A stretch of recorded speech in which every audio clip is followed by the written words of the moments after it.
asas organisasi apapun bisa berdasarkan asas Pancasila. Semua organisasi apapun. Tapi di dalam praktek implementasi mereka tidak Pancasila. Makanya saya bilang di dalam Perpu jangan hanya parameternya asas, tapi juga uji terbalik. Bagaimana implementasi tindakan organisasi? Kalau dia menggerebek kafe orang, membakar rumah ibadah orang, dan sebagainya, itu nggak Pancasila, meskipun asasnya Pancasila. Maka ormas kayak gini harus dibubarkan. Tapi Pak Boni, kalau melihat kondisi saat ini ya, kalau banyak aturan-aturan yang dibuat, berarti ada batasan dong dalam kebebasan berpendapat. Itu memang menjadi dilema.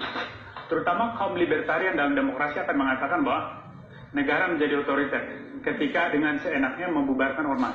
Tetapi kan negara punya dasar, punya ideologi, punya yang namanya Weltanschauung, yaitu Pancasila dan konstitusi. Konstitusi yang mengukur semuanya.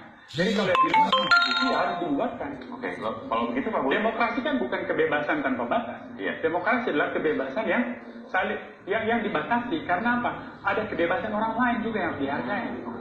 Itu nama asas prima facie di dalam hak asasi. Makanya saya bilang nggak bisa kalau argumentasi hak asasi dipakai.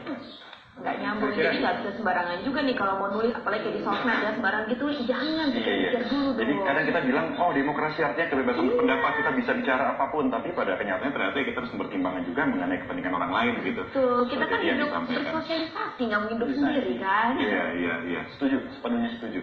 Nah Pak Boni, tapi pada prakteknya begitu, bagaimana sih caranya gitu masyarakat bisa menjadi lebih kritis dalam menilai sebuah ormas, apakah memang... Saya kira ini tergantung bagaimana negara melakukan propaganda.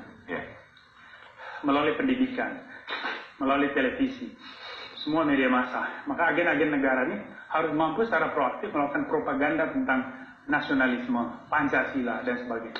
Sehingga nanti ideologi-ideologi yang minoritas, ideologi-ideologi yang eksklusif ini bisa terpinggirkan. Maka disitulah gunanya pendidikan, peningkatan ekonomi masyarakat, dan sebagainya. Kan itu akan selalu paralel. Apakah ada kemungkinan sebetulnya muncul gerakan-gerakan ormas seperti ini juga karena ada rasa ketidakpuasan begitu Pak Boni terhadap keadaan yang ada? Selalu. Di banyak tempat munculnya politik identitas memang selalu dikaitkan dengan ketidakadilan. Tetapi kan ada juga politik identitas bukan karena ketidakadilan, tapi karena ada arogansi dari kelompok untuk memaksakan satu nilai, satu ideologi untuk berlaku bagi semua.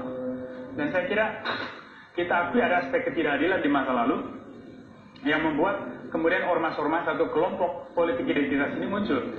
Tetapi kan kita harus tahu juga bahwa ada arogansi dari kelompok ini untuk menanamkan nilai-nilai politiknya menjadi nilai bersama. Dan disitulah tugas negara untuk mengendalikan, menertibkan, dan menjaga Pancasila sebagai nilai bersama.